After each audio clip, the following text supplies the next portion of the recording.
പ്രേക്ഷകരുടെ എല്ലാമായ പ്രിയപ്പെട്ട സുധിയുടെ വീട് അങ്ങനെ പൂർത്തീകരിച്ചിരിക്കുകയാണ്. അതിന്റെ താക്കോൽദാന ചടങ്ങാണ് ഇപ്പോൾ മാടപ്പള്ളിയിൽ നടക്കുന്നത്. കൊല്ലം സുധിയുടെ ഭാര്യ രേണുവും മകൻ അച്ചു എന്ന രാഹുൽദാസും ഈ അവസരത്തിൽ ഈ സന്തോഷ നിമിഷത്തിൽ ചേരുകയാണ്. രേണു, എന്താണ് ഈ ഒരു സമയത്ത് പറയാനുള്ളത്? സുധിച്ചേട്ടനെ ഒത്തിരി മിസ് ചെയ്യുന്നു. ഞാൻ എല്ലാവരോടും പറഞ്ഞ പോലെ സുധിച്ചേട്ടനെ വളരെ മിസ് ചെയ്യുന്നു. സുധിച്ചേട്ടൻ്റെ പ്രസൻസ് ഇവിടെ എവിടെയൊക്കെയോ ഉണ്ട്, എവിടെ നിന്ന് കാണുന്നുണ്ട്. ഏട്ടൻ ഇതെല്ലാം സന്തോഷിക്കുന്നുണ്ട്. വളരെ സന്തോഷം. കുഞ്ഞുങ്ങൾക്കൊരു വീടായി, നമുക്ക് കയറി കിടക്കാനൊരു ഭവനമായി, സ്വപ്നം പൂവണിയുന്നു. ഒത്തിരി നന്ദി എല്ലാവരോടും. ഈ വീടിന്റെ പുറകിൽ ചുക്കാൻ പിടിച്ച എല്ലാവരോടും ഒത്തിരി താങ്ക്സും നന്ദി.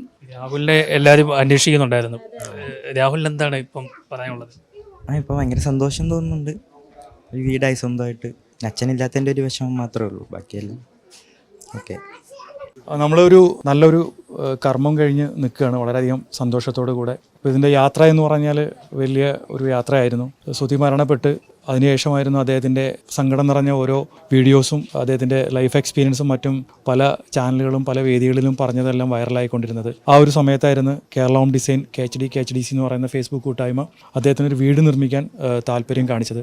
അതിന് ഞങ്ങളെ കൂടെ ആദ്യം മുതൽ അവസാനം വരെ നിന്ന ഒരാളാണ് പ്രസാദേട്ടൻ, അതേപോലെ ടിനിച്ചേട്ടൻ. ഞങ്ങളെ ഫ്ലവേഴ്സുമായിട്ട് കണക്ട് ചെയ്ത് തന്നത് ഇവർ രണ്ടുപേരുമാണ്. ഞങ്ങൾ ഫ്ലവേഴ്സുമായിട്ട് സംസാരിച്ചു.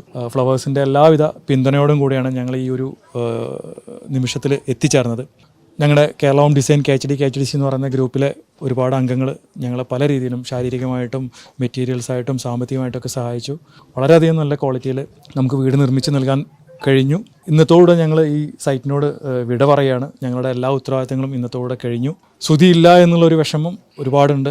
നമുക്ക് ഈ സ്ഥലം തന്ന വ്യക്തി, അദ്ദേഹത്തിനാണ് നമ്മൾ ആദ്യം കൈയടി കൊടുക്കേണ്ടത്. ബഹുമാനപ്പെട്ട തിരുമേനി, അദ്ദേഹത്തിന് ആദ്യം നന്ദി രേഖപ്പെടുത്തുന്നു. അതുപോലെ തന്നെ ഈ ബിൽഡിംഗ് പണിയുന്നതിനിടയ്ക്ക് നമ്മൾ ഈ ടെലിഫോണിൽ നമ്മുടെ ഒരു ഗ്രൂപ്പ് ഉണ്ടായിരുന്നു വാട്സപ്പിൽ. അപ്പോൾ ഇതിൻ്റെ കണക്ഷൻസ് ശരിയാവാൻ, ഇലക്ട്രിസിറ്റിയുടെ കാര്യം, കരമടക്കുന്ന കാര്യം, അതുപോലെ തന്നെ വെള്ളത്തിൻ്റെ പെർമിറ്റ് കിട്ടുന്ന കാര്യം, ഇങ്ങനെ ഒരുപാട് കാര്യങ്ങൾക്ക് ഈ ടാച്ച് പത്തനംതിട്ട, അതുപോലെ തന്നെ ഏറ്റവും മുമ്പിൽ നിന്നത് അലക്സാണ് ഓടി നടന്ന് ഈ കാര്യങ്ങൾ ചെയ്തുകൊണ്ടിരുന്നത്. ഇദ്ദേഹത്തെക്കുറിച്ച് ഇനി പറയേണ്ട കാര്യമില്ല, എല്ലാവരും പറഞ്ഞു കഴിഞ്ഞു. അപ്പം ഇദ്ദേഹം ഈ പറഞ്ഞ പോലെ കുറേ ആളുകൾ സഹായിച്ചിട്ടാണ്, ഇടക്കിടക്ക് പറയും ഞാനല്ല, എല്ലാവരും സഹായിച്ചിട്ടാണ്. ഇങ്ങനെ കുറച്ച് പൈസ ഇട്ടുള്ളൂ, 4-5 ലക്ഷം രൂപ ഇട്ടിട്ടുള്ളൂ. പക്ഷേ അല്ല, അവസാനം തികയാതെ വന്നപ്പം അദ്ദേഹം ഇട്ടു. പിന്നെ നമ്മുടെ മറുനാടനാണ് ലാസ്റ്റ് മതിലില്ല. അപ്പോൾ ഞങ്ങൾ കഴിഞ്ഞ ദിവസം സംസാരിച്ചു, മതിലില്ലാതെ എന്ത് ചെയ്യാൻ പറ്റും? അയ്യോ, അതിനുള്ള പൈസയൊക്കെ തീർന്നു എന്ന് പറഞ്ഞു. അപ്പോൾ മറുനാടൻ വന്ന് പറഞ്ഞു, ഇല്ല ഞങ്ങൾ മതിൽ പണിത് തരാമെന്ന് പറഞ്ഞു. അങ്ങനെ ഓരോരുത്തർ വന്ന് ഞങ്ങൾ ടൈൽസ് തരാം, മറ്റൊരു വന്ന് പറയുന്നു ഞങ്ങൾ പൈപ്പ് ഫിറ്റിങ്സ് തരാം, അല്ലെങ്കിൽ സാനിറ്ററി തരാം, അങ്ങനെ ഓരോ ദിവസവും ഉള്ള അപ്ഡേറ്റ് ചെയ്തുകൊണ്ടിരിക്കും. ഫിറോസ് എന്നെ ഇങ്ങനെ വിളിച്ചുകൊണ്ടിരിക്കും.